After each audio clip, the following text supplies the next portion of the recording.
놀라운 발견. 첫째 날 우리 함께 나눌 말씀의 제목은 지구 운명에 관한 11번째 시나리오가 되겠습니다. 오늘 우리는 이 말씀 속에 감춰진 놀라운 보화들을 캐는 경험을 갖겠습니다.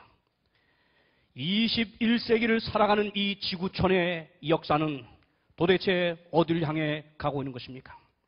이 지구의 역사와 정점은 과연 어딜까요?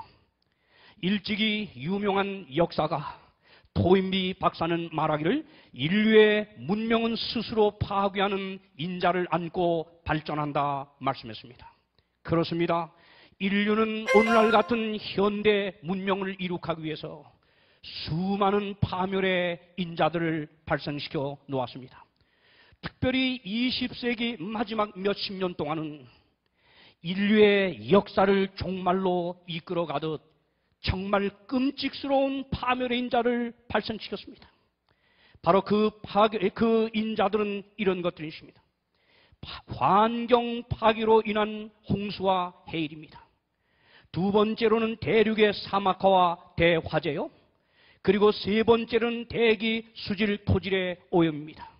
그리고 이어서 인구 폭발과 식량난이요. 그리고는 새로운 전염병 괴질들의 발생입니다. 또한 이어서 수많은 생물들의 멸종입니다. 그리고 마지막으로 폭력과 무기의 남용이었습니다. 이와 같이 20세기가 발생시킨 끔찍스러운 파멸의 인자들은 21세기를 맞이한 지구촌에 그대로 넘겨지게 되었습니다.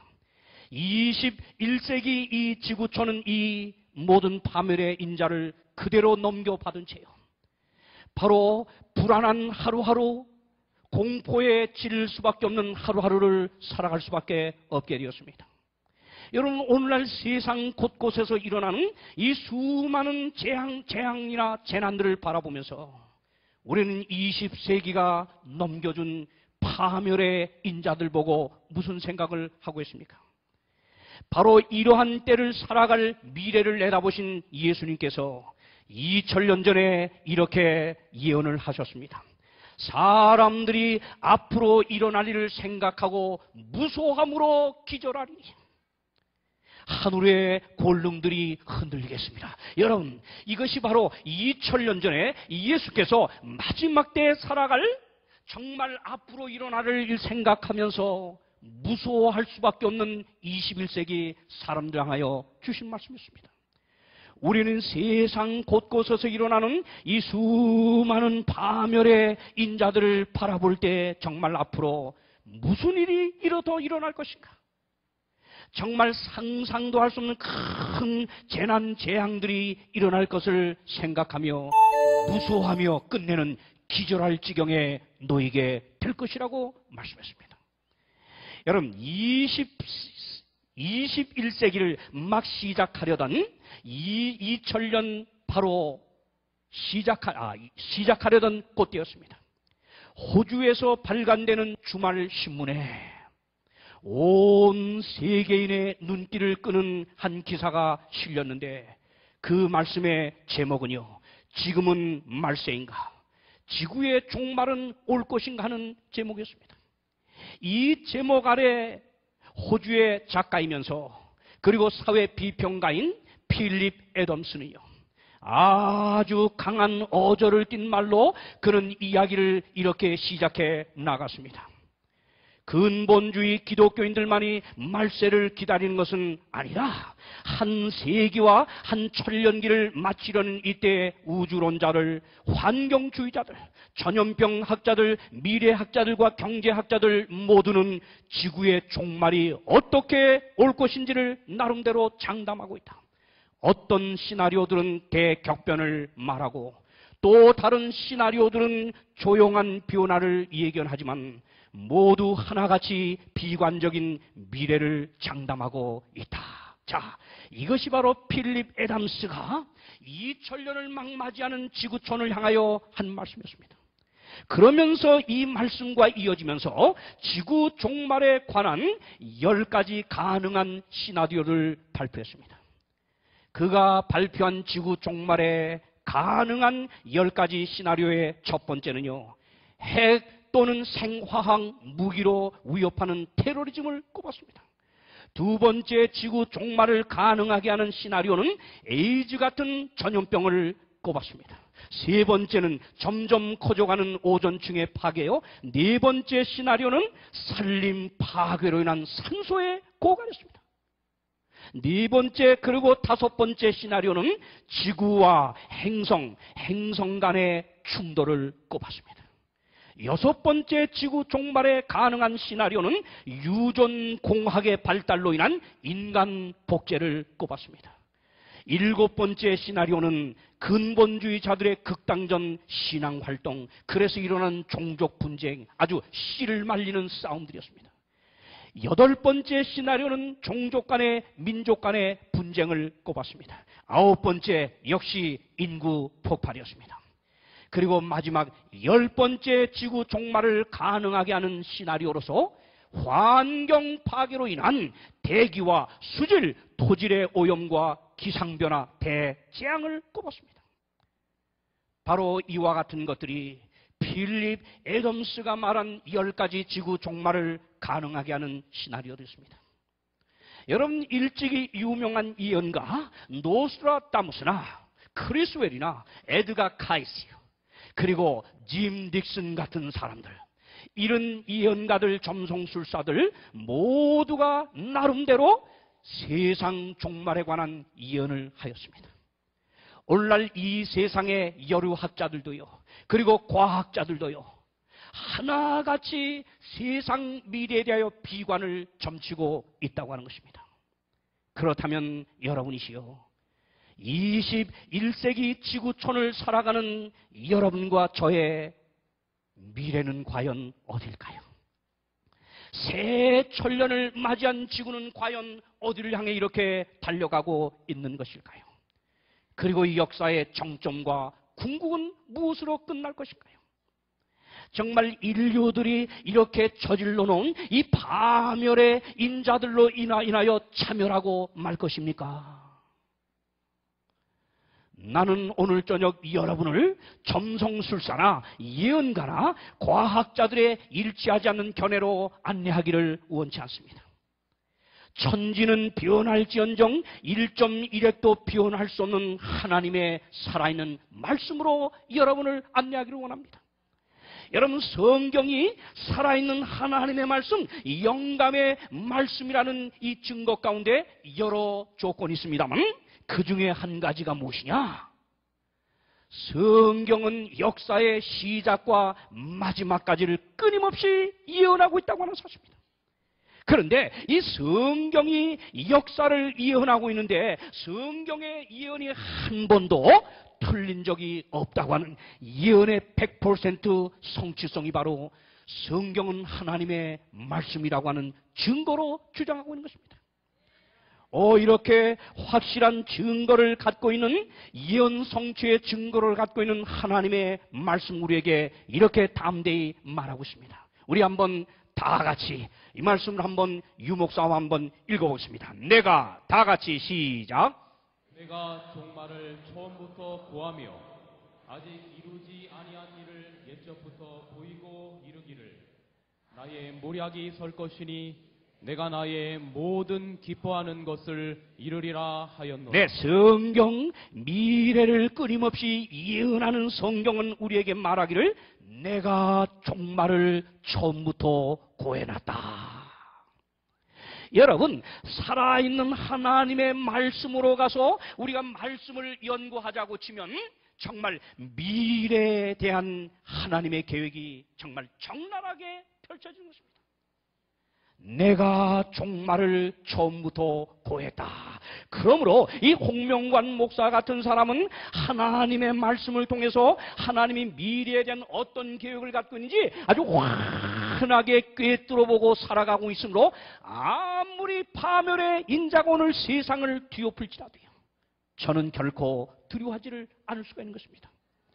내가 종말을 처음부터 고했다. 보세요. 아직 이루지 아니한 일을 옛적부터 보였다. 그러면서 아모스 선지자는 말하기를 하나님의 종 선자를 통해서 미래에 일어날 일을 알리지 않고는 결코 행하심이 없다. 그래서 하나님은 오늘 이 홍명관 목사를 여러분에게 보내서요, 앞으로 일어날 일을 하나님이 먼저 행하시기 전에 알고 대비하도록 이 말씀을 주셨다고 저는 믿습니다. 이렇게 종말을 처음부터 고해는 하나님의 말씀이 오늘 가상 시나리오가 아닙니다. 진짜 시나리오. 11번째 시나리오, 가상이 아닌 진짜 성취될 시나리오를 오늘 우리 이 저녁에 소개해 줄 것입니다. 사랑하는 여러분이시여, 그렇다면 우리는 성경 어느 부분으로 돌아가서 지구 역사의 종말까지의 역사를 살펴볼 수 있겠습니까? 성경 구약에 이 마지막 때를 향하여 끊임없이 예언하는 책이 있는데 그것을 다니엘서라고 합니다. 다 같이 따라하세요. 다니엘서. 다 같이 다니엘서. 오늘날 많은 교회들이 연구하기를 깊이 하고 아예 연구조차 하지 않는 이 다니엘서.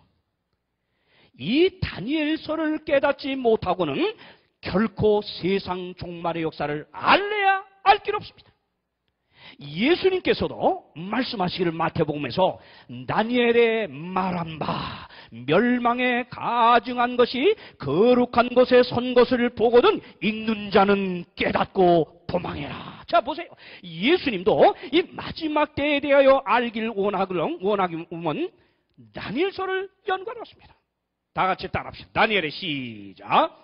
다니엘의 말한 바 멸망에 가증한 것이 거룩한 곳에 선 것을 보거든 읽는 자는 깨달을진저. 자, 여러분도 오늘 다니엘을 통하여 종말까지의 역사를 말씀하시는 하나님의 역사를 깨닫게 되기를 간절히 바랍니다.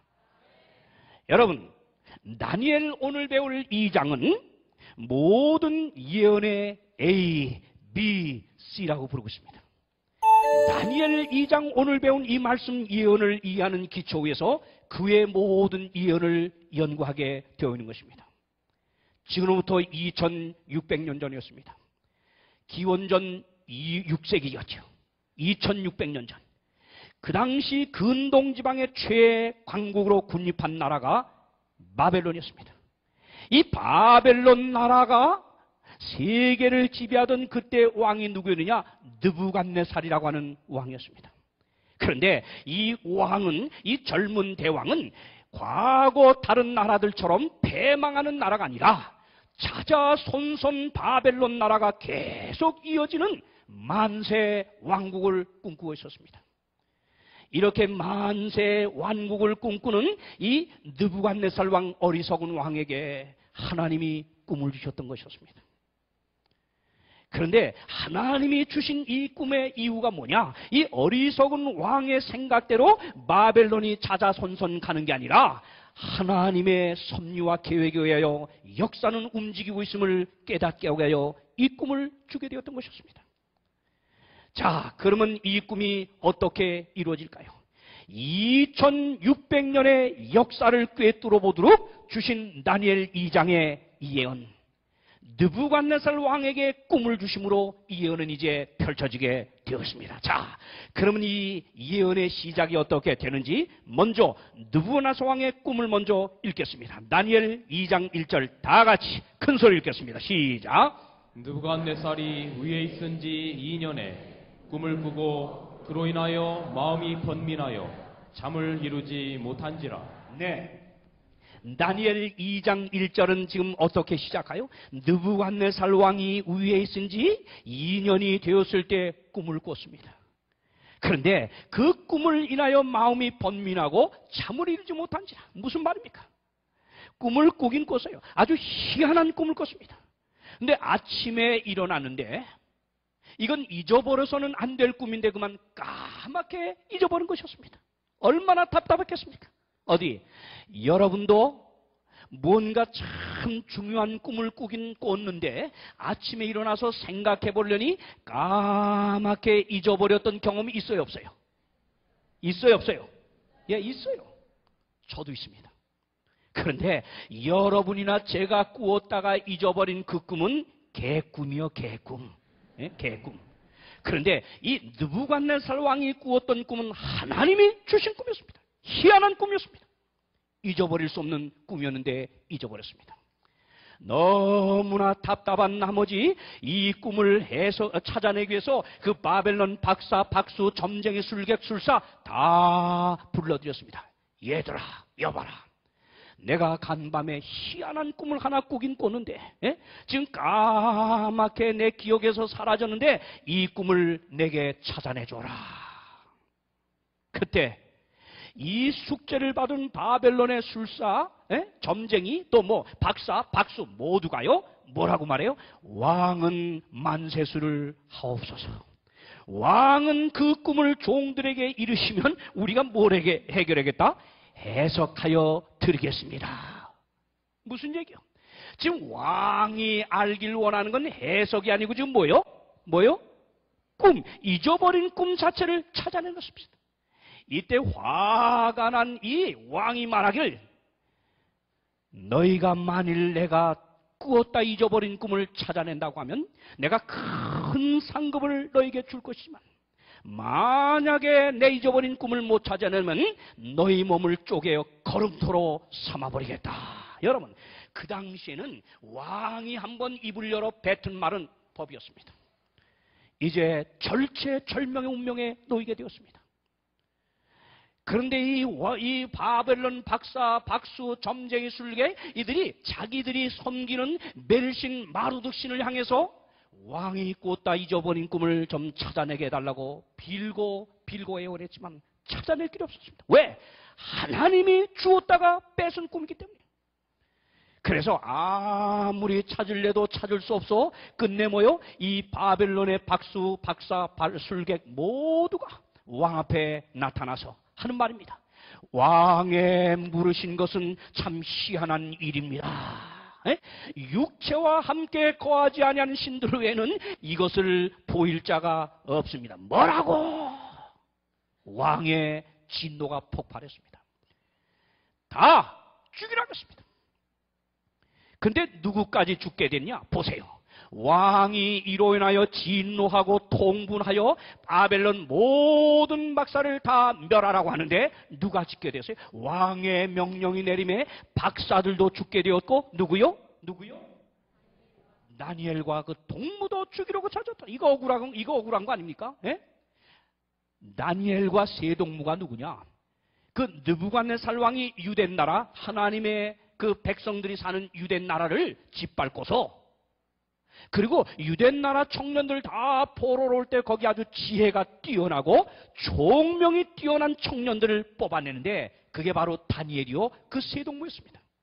그래서 왕의 보좌관 역할을 하면서 지금 호강하고 있던 터인데 바벨론 박사가 다 죽는 마당에 도매금으로 죽게 됐어요.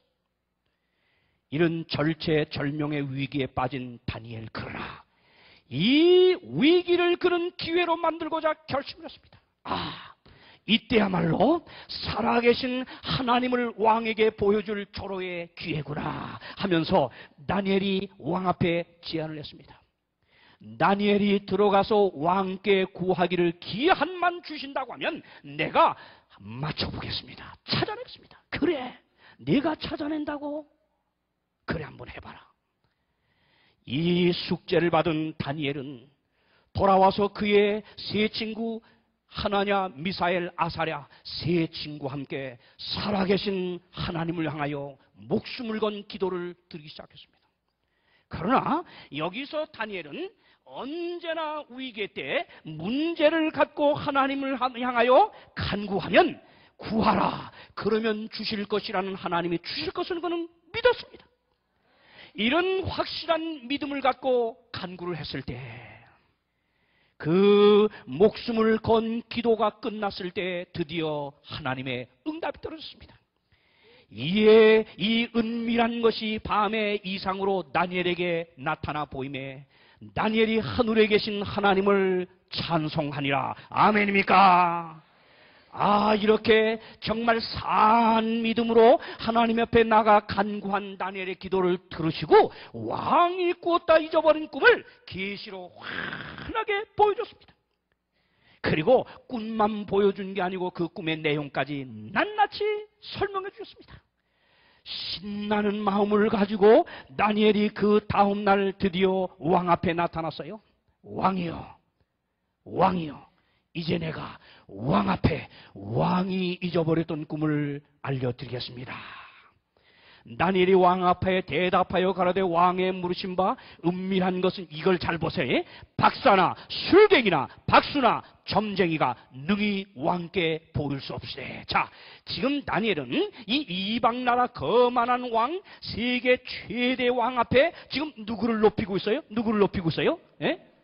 자기가 믿는 천재 대주제 하나님을 높이고 있습니다.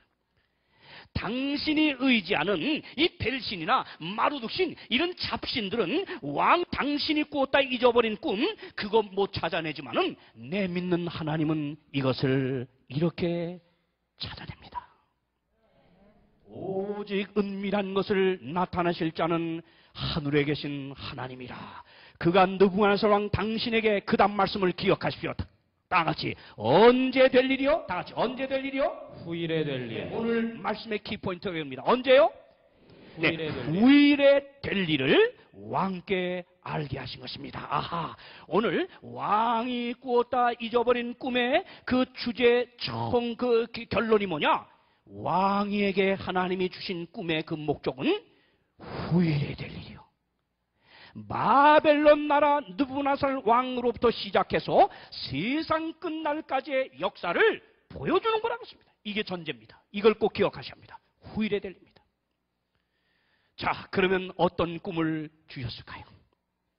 드디어 왕이 꾸었다 잊어버린 꿈이 찾아냈습니다. 유 목사님 한번 읽어보십시오. 왕이여, 왕이 한 큰 신상을 보셨나이다.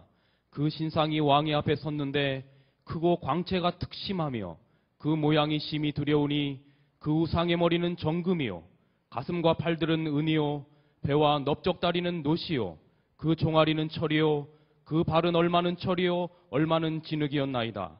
또 왕이 보신즉 사람의 손으로 하지 아니하고 뜨인 돌이 신상의 철과 진흙의 발을 쳐서 부서뜨리매 때 철과 진흙과 놋과 은과 금이 다 부서져 여름 다장마당에 겨같이 되어 바람에 불려간 곳이 없었고 우상을 친 돌은 태산을 이루어 온 세계에 가득하였었나이다. 이것이 바로 왕이 꾸었다가 잊어버린 꿈의 내용이었습니다.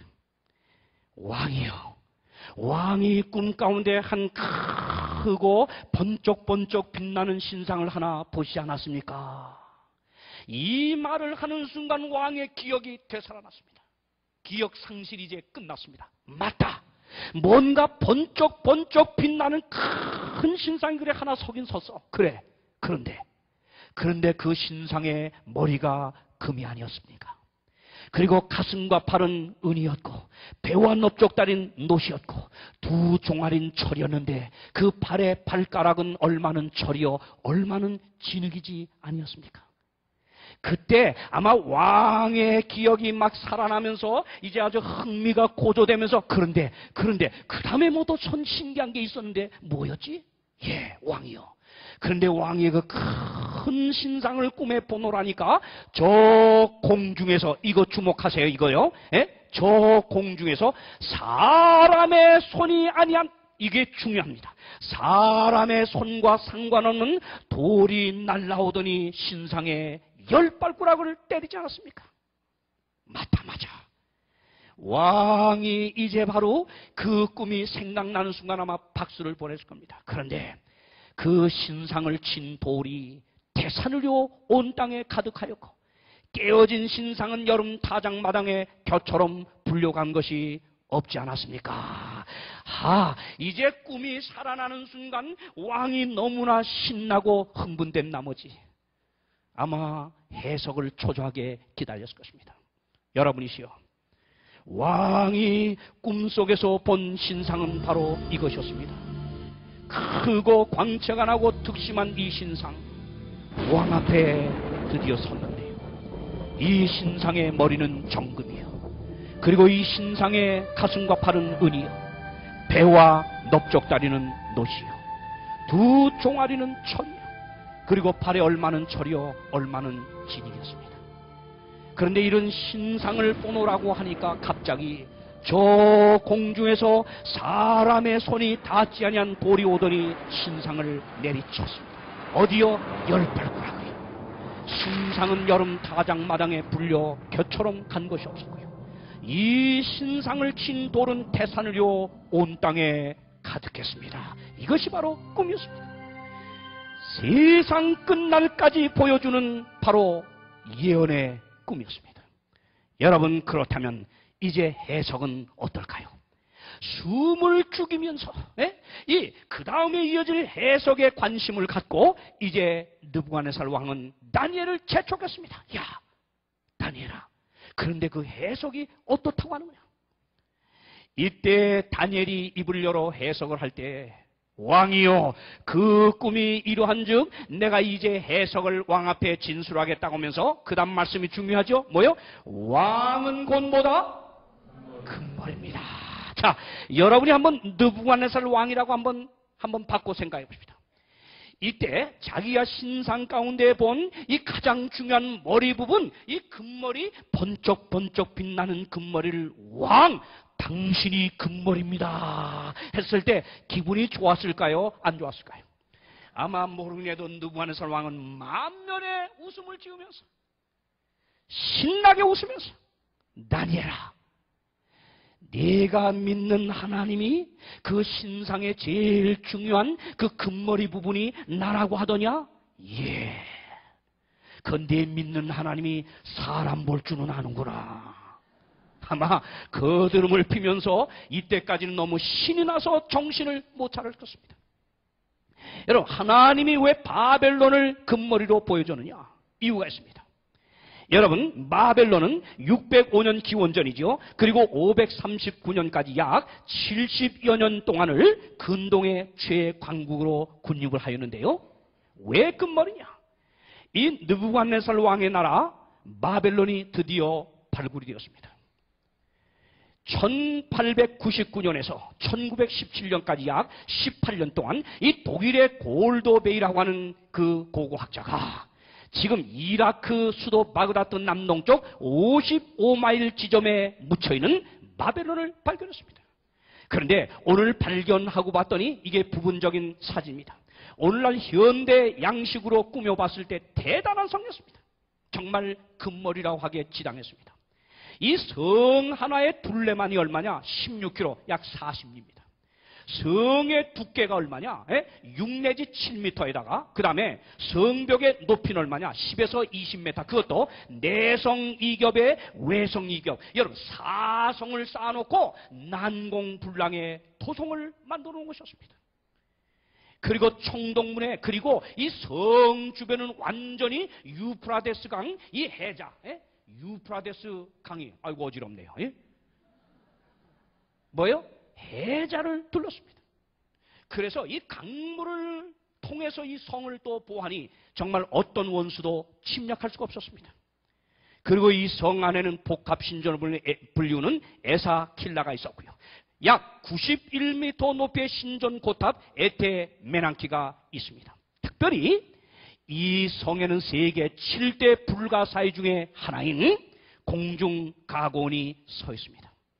여러분, 바벨론 왕 느부갓네살이 죽은 지 1세기 후에 여기를 방문했던 헬라의 역사가 헤로도토스가 말하기를 그때까지도 성의 신당, 그 제단, 그리고 모든 사당 금으로 다 뒤덮여 있다고 역사는 말하고 있습니다. 정말 황금의 나라 바벨론. 그러게 오늘날 발견되는 점토파는 이런 말이 기록되었습니다. 온 땅은 비할 데 없이 이 장엄한 여왕 바벨론이죠. 이 같은 도시에 무릎을 꿇었다. 그러면서 바벨론이여 영원할지어다. 이런 점토판이 나오는 걸 보면 이 느부갓네살 왕이 근동을 제패한 다음에 자자손손 만세 왕국을 꾸리고 싶은 몸부림이 나타나고 있습니다. 그러나 황금빛 나는 바벨론의 영화도 끝이 나고 하나님이 계획한 그 두 번째 나라에 의해서 망하게 되는 것입니다. 자, 두 번째 일어날 나라를 하나님이 어떻게 예언했습니까? 다 같이 읽겠습니다. 왕의 시작. 왕의 후에 왕만 못한 다른 다른 나라가 일어날 것이요. 이불 안 여는 사람 뭐 하는 거예요? 다 같이 읽을 땐 다 같이 읽으세요. 다 같이 시작. 왕의 후에 왕만 못한 다른 나라가 왕의 일어날 것이요. 후에 다 같이 뭐예요? 왕의 후에 뭐요? 왕만 못한 이거 이상하지 않아요? 예? 이 두 번째로 일어나 세계를 제패할 나라에 대하여 하나님이 예언하기를 왕의 후에 일어나는 나라는 왕만 못하다고 하는 것입니다. 참 정말 이 문자 하나하나의 예언 성취는 기가 막힙니다. 여러분 역사에 보면 이 바벨론을 정복하고 두 번째 일어난 메데 페르시아는 무엇으로 보나 바벨론을 정복할 수 없는 나라였습니다. 그런데 어떻게 그러면 그 강대한 바벨론이 하루아침에 메데 파라시아에 넘어가는 이유가 있습니다. 기원전 539년 10월 13일이었습니다. 바벨론 나라왕 느부갓네살은 이미 죽었고요. 그의 아들 나보니도스가 아라비아 원정을 떠나면서 그의 아들 벨사살이라고 하는 왕에게 왕권을 섭종했습니다. 아버지 없는 그 왕국의 바벨론을 다스리는 이 벨사살 철부지 같은 왕이 날마다 귀인들 1천여 명을 모아놓고 술 마시며 춤추며 쾌락에 빠지며 세월을 보내고 있었습니다.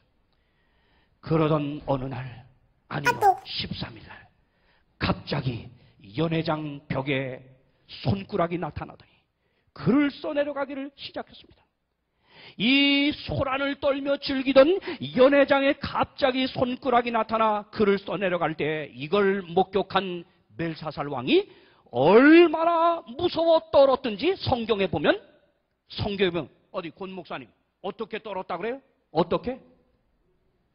무릎이 어떻게 됐다? 맞부딪히며 떨었어요. 이 벨사살이. 나는 성경 통도 가다가 벨사살이 벽에 나타난 그 뭐요? 이 신손이 글을 쓰는 걸 보고 너무 무서워 이 무릎이 맞부딪혔다는 이걸 보고 인류 역사의 최초로 디스코를 춘 사람은 누구다? 벨사살이구나. 벨사살. 이 디스코를 바로 벨사살이 가르쳐줬어요. 밴드에 맞춰 추는 춤이 아니라 뭐요? 무서워 떠는 춤이었습니다. 여러분 그런데 이 말을 해석할 자가 아무도 없었습니다. 이미 고령 할아버지가 된 이 다니엘이 수소문 끝에 불려왔습니다. 오래전 자기 할아버지 때 신상의 비밀을 해석한 이 다니엘에게 이 글을 해석해달라고 벨사살이 요청을 했습니다. 그때 다니엘이 하나님의 영을 받아 해석을 했더니 메네 데겔 우바르신, 바로 메네는 하나님이 이미 왕의 나라의 시대를 세워서 그것을 끝나게 하셨다는 것이요, 왕이 저울에 달려서 부족함이 되었다. 데겔이요, 우바르신은 왕의 나라가 나뉘어 메대와 파르사 사람에게 넘겨준 바 되었다. 메대와 파르사에게 멸망할 것까지 지금 하나님은 벽에 알려줬습니다. 이것이 벽에 나타나면서 해석이 되던 그날 밤, 바로 메데 페르시아 두 동맹국을 이끌고 나타난 이 고레스 왕에 의하여 이 바벨론은 하룻밤, 그날 밤 점령을 당하고 망하게 되었습니다. 왕보다 못한 나라였지만은 메데 페르시아에서 이렇게 망하게 되는 것이었습니다. 메데 페르시아의 연합군을 지휘한 고레스 왕이 남긴 이 원통형 점토 기념비가 오늘날 발견이 되어 저 영국 대형 박물관이 어디입니까? 무슨 박물관이요? 하여튼 박물관은 박물관이랍니다. 거기에 소장되어 있습니다. 나는 고레스 세상의 왕, 위대한 왕, 바벨론을 정복한 왕이다. 내가 바벨론에 개선 입성했을 때 나는 기쁨과 즐거움으로 나의 당당한 거처를 왕국으로 삼았다. 이거 점령해놓은 기념으로 이 기념비를 세운 것이 오늘 발견됐단 말입니다. 이렇게 해서 바로 바벨론의 영화는 끝이 나고 하나님의 예언대로 나타난 두 번째는 은나라라 그랬는데, 여러분 보세요. 왜 은으로 했을까요? 이 메데 페르시아가 은으로 묘사된 이유가 있어요. 역사를 보십시오. 마치 은이 가치에 있어서 금보다 못한 것처럼 그 다음번에 세계적인 왕국이 되었던 메데와 페르시아는 부와 영화에 있어서 바벨론보다 못하였다. 그러나 파사, 페르시아는 은이 많기로 유명했다. 메데 파사 제국에서는 최초로 각종 세금을 모여 은으로 지불했다고 했습니다. 그러므로 두 번째 제국의 왕은 은으로 심히 부여해졌다. 그 제국은 약 200년 동안 세상을 다스렸습니다. 세 번째로 예언된 나라가 바로 놋 같은 나라입니다. 다 같이 읽습니다. 시작. 셋째로 또 놋과 같은 나라가 일어나서 온 세계를 다스릴 것입니다. 역사를 보면 메데 페르시아를 점령하고 또 한 번 근동을 통일하는 나라가 어디냐? 그리스입니다. 알렉산더 대왕의 나라. 하나님은 이 그리스가 일어나가지고 세계를 또 한 번 지배할 걸 아시고 놋 같은 나라라. 그럼 왜 놋으로 보여줬냐고 합니다. 왜요? 그리스로. 참 하나님의 예언은 정말 기가 막혀요. 기가 막혀요. 이유가 있습니다.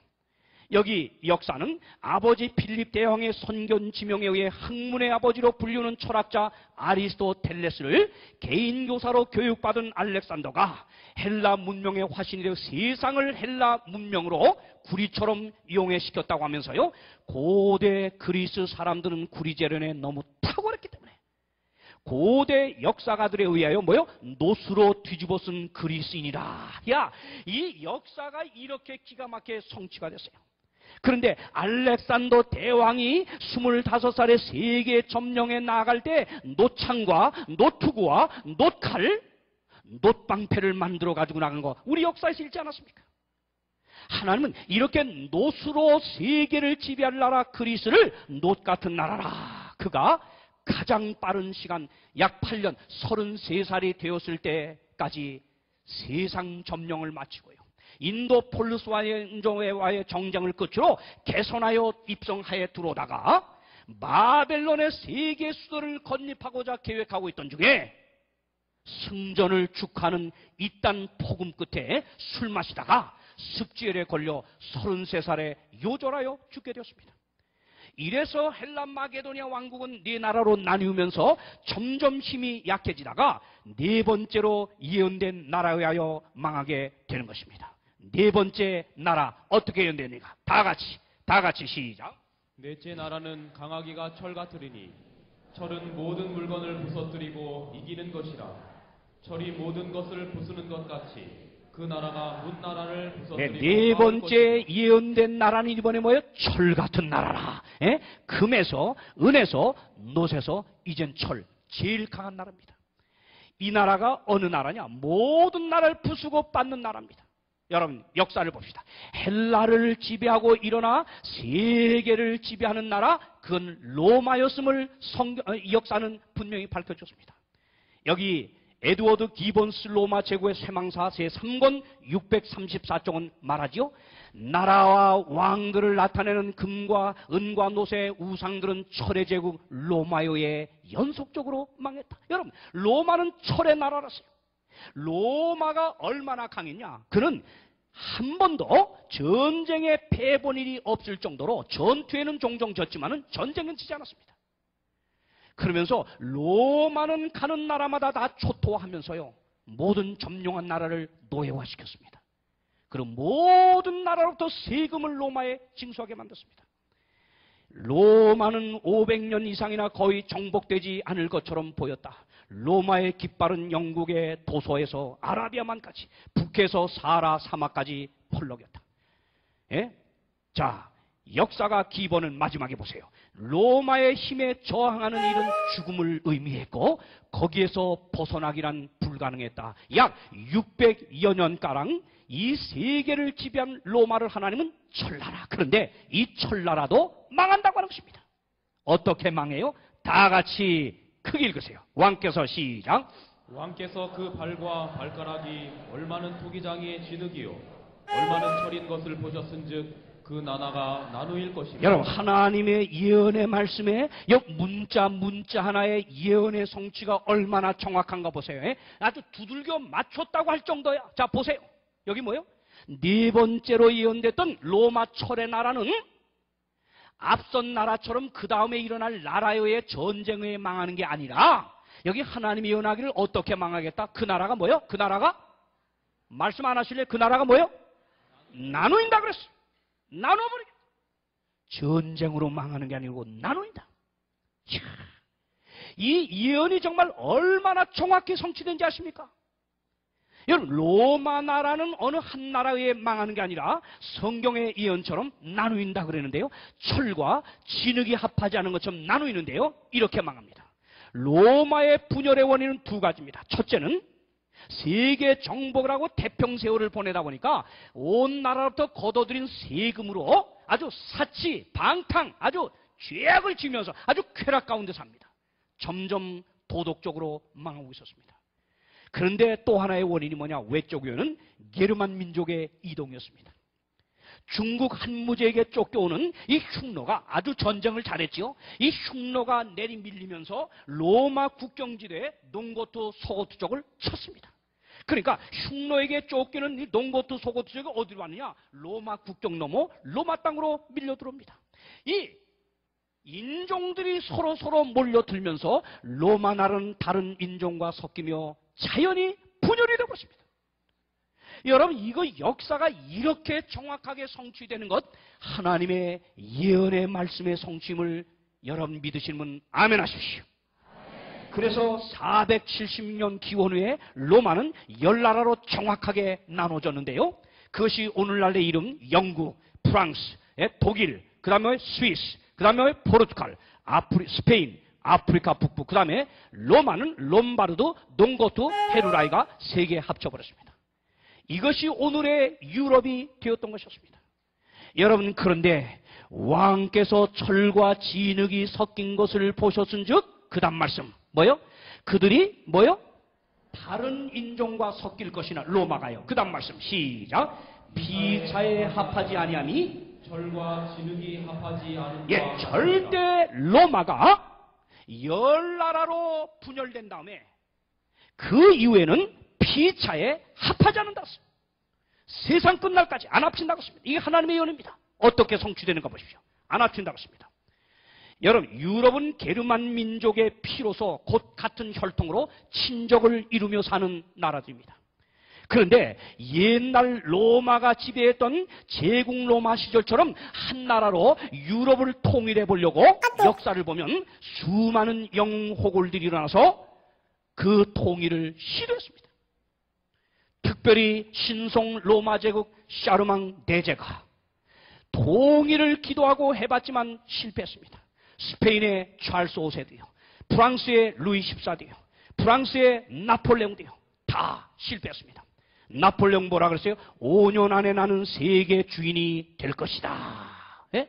그러나 나폴레옹도 역시 보이지 않는 하나님의 손길에 가로막혀서요, 1815년 6월 18일 워털루 전쟁에서 무릎을 꿇고 끝나게 됐어요. 정말 나폴레옹이야말로 거의 유럽을 통일할 것으로 기대했습니다. 여러분, 그 다음에 나폴레옹은 그러면서 죽을 때 마지막 남긴 말이 나는 전능하신 하나님을 감당할 수 없었다. 피차에 합하지 않는다고 했습니다. 독일의 밀헤름 2세가 1차 대전을 일으켰습니다. 히틀러 2차 대전을 일으켰습니다. 이들이 다 유럽 통일, 세계 통일의 꿈을 가지고 그렇게 전쟁을 해나갔지만 역시 그들도 합할 수가 없었습니다. 히틀러는 41년도에 이렇게 말했어요. 국민 여러분, 우리는 하나님으로부터 아무것도 필요로 하고 있지 않습니다. 우리는 우리를 그냥 내버려 두라는 것 외에 아무것도 요청하지 않습니다. 우리는 하나님 없이 우리의 총으로 우리 자신의 전쟁을 하기 원합니다. 우리는 하나님의 도움 없이 승리하기 원합니다. 예? 이게 바로 히틀러였습니다. 그러나 결국 히틀러의 꿈은 산산조각이 나고 행방불명으로 그 인생은 끝이 났습니다. 바로 이 독일이 승승장구해 나갈 때 미국의 Signs of the Times라고 하는 시대 징조라고 하는 잡지에 이 편집국장이 뭐라고 했느냐? 다니엘 2장의 예언을 소개하며 절대로 히틀러가 세계 통일 못한다. 망한다. 패망한다. 많은 주변 사람들이 히틀러 승승장구할 때 그런 말을 할 때 믿을 수 없다고 했지만은 성경 예언을 믿은 아도에스 맥스웰이라고 하는 편집국장의 말대로 독일은 패망했습니다. 왜요? 성경이 예언했기 때문에. 유럽 공동체가 1967년에 일어났고요. 1993년에 유럽연합 EU가 일어나가지고 유럽 통일을 시도했습니다. 25개국에서 한 대통령을 뽑기로 했습니다. 그러나 여러분 아시죠? 2005년 5월 달에 프랑스가 먼저 이 헌법 유럽 헌법 부결시켰습니다. 그 이어서 그 다음날 네덜란드가 부결시켰습니다. 영국까지 무기한 연기를 하였습니다. 이래서 바로 유럽 통일의 꿈 바로 일보 직전에 무산되어버려요. 왜? 하나님이 안 된다고 했습니다. 로마가 열나라로 분열된 다음에 결코 합치는 일은 없겠다. 여러분, 이제 로마가 분열된 이후에 세상은 성경 예언대로 철과 진흙이 합치지 않는 것처럼 이 세상이 결코 합치지 않는다. 철에 강한 미국 같은 강대국이 있고 진흙처럼 약한 이란이나 이라크가 있어도 미국이 아무리 강해도 약한 나라를 마음대로 할 수가 없는 것입니다. 북한을 미국이 어떻게 할 수가 없는 것입니다. 이렇게 강한 나라, 약한 나라, 철과 진흙이 공존하는 이 마지막 때에 여러분, 바로 우리는 예언의 본대로 바벨론의 역사는 이루어졌습니다. 메데 페르시아도 지나갔습니다. 그리스도 지나갔습니다. 로마도 지나갔습니다. 우리는 이제 로마가 분열된 이후에 지금까지 열국의 시대, 발꾸락 시대에 와 있습니다. 바로 이 마지막 시대에 이제 하실 하나님의 예언이 무엇입니까? 다 같이 읽겠습니다. 시작. 이 열왕의 때에 하늘의 하나님이 한 나라를 세우시니 네, 이 열왕의 때, 열발꾸락 시대에 살아가는 이 마지막 때에 하나님이 이제는 일하실 때입니다. 하나님이 한 나라를 세우겠다. 인간이 세우는 게 아니라 하나님이 세우겠는데, 이게 바로 느부갓네살 왕이 꿈에 보았던 그 신상의 발꼬락을 저 공중에서 사람의 손이 하지 아니한 돌이 나와 치는 것을 지금 말씀하는 것입니다. 열왕의 때 한 나라를 하나님이 세우실 터인데 돌이었습니다. 날아오는 돌이었습니다. 사람의 손이 닿지 아니한 돌이었습니다. 사람에게는 버림바가 되었으나 하나님께는 택하심을 입은 보배로운 산돌이신 예수라. 베드로전서 2장 4절이요. 여기 분명히 다니엘에 예언된 사람의 손이 닿지 아니하고 날라와 열발꾸락 열국, 이 마지막 세상 혼란에 빠져버린 이 세상을 치겠다 그랬는데, 그리고 하나님이 한 나라를 세우시겠다 그랬는데, 돌은 무엇입니까? 산돌이신 예수 그리스도요. 오 사랑하는 여러분이시여, 이 세상은 인류가 저질러 놓은 파멸의 인자로 인하여 정말 이대로 가다가는 스스로 자멸할 수밖에 없는 처지에 놓였습니다. 누군가 이 세상을 구출하지 않으면 우리는 멸망할 수밖에 없는 운명에 이미 놓였습니다. 이러한 파멸의 인자 위에 살아가고 있는 이 지구촌, 놔두면 망할 수밖에 없는 지구촌을 구출하기 위하여 하나님의 예언대로 하나님이 세우실 돌나라 예수 그리스도의 재림이 일어날 것입니다. 예수 그리스도의 재림만이 이 땅이 갖고 있는 문제의 해결이 될 것입니다. 오 사랑하는 여러분이시여, 바로 이 돌나라가 오늘 이 시대에 다가오고 있습니다. 바로 이 돌나라를 오늘 준비하라고 예수님은 호소하고 있습니다. 준비되지 아니하면 이 돌에 우리는 맞아 가루가 될 것이라고요. 오 사랑하는 여러분, 바로 이 꿈을 해석하던 다니엘은 이 장래일은 정말 참되고 확실하다고 고백했습니다. 우리 똑같이 이 꿈이야말로 확실하고 참되다고 고백하는 분은 아멘 하시기를 바랍니다. 요한계시록 11장은 말하기를 하늘에 큰 음성들이 나서 가로되 세상 나라가 우리 주와 그 그리스도의 나라가 되겠다. 아멘입니까? 여러분, 부시가 세상을 통일하지 않습니다. 어느 인간 세력도 이제는 인간 세상을 컨트롤할 수가 없습니다. 이 세상의 파멸의 인자들을 짓밟고 영원히 망하지 아니할 새나라 하나님의 나라를 우리에게 안겨주시기 위하여 주님은 돌나라로 이 땅에 오실 것입니다. 바로 예수님은 그날을 위하여 내가 다시 오겠다고 제자들 향하여 힘주어 약속했는데, 예수의 재림이야말로 성경에 가장 많이 예언된 확실한 하나님의 약속입니다. 이것들을 증거하시니가 가라사대 내가 진실로 속혈이라. 아멘. 주 예수여 오시옵소서. 이렇게 말할 수 있는 사람은 정말 행복한 사람입니다. 사랑하는 여러분이시여, 오늘 여러분은 다가오는 돌나라를 바라보며 어떻게 하시겠습니까? 정말 우리는 하나의 놀라운 발견을 오늘 경험했습니다. 여러분, 제임스 어윈이라고 하는 아폴로 15호를 타고 달나라에 착륙했던 우주 비행사가 있었습니다. 그가 달나라에 착륙했을 때 그의 사명 가운데 하나는 바로 거기에서 하얀 돌 하나를 채취하는 것이었습니다. 미 우주항공국에서는 말하기를 달나라 어느 산기슭에서 하얀 돌을 찾을 수 있을 것이라고 말했습니다.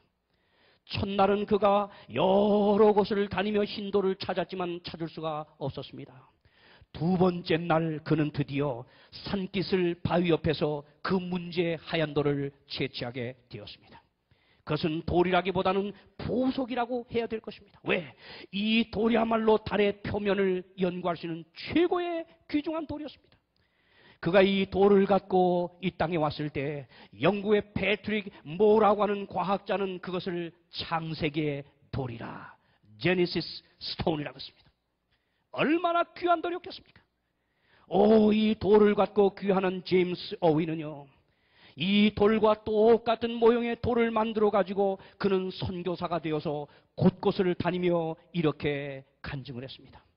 제가 달에서 찾아낸 이 보석은 저의 인생을 보람있고 행복하게 만든 요인이 되었습니다. 그러나 이 돌이 제 인생의 구원을 가져다 주지는 못했습니다.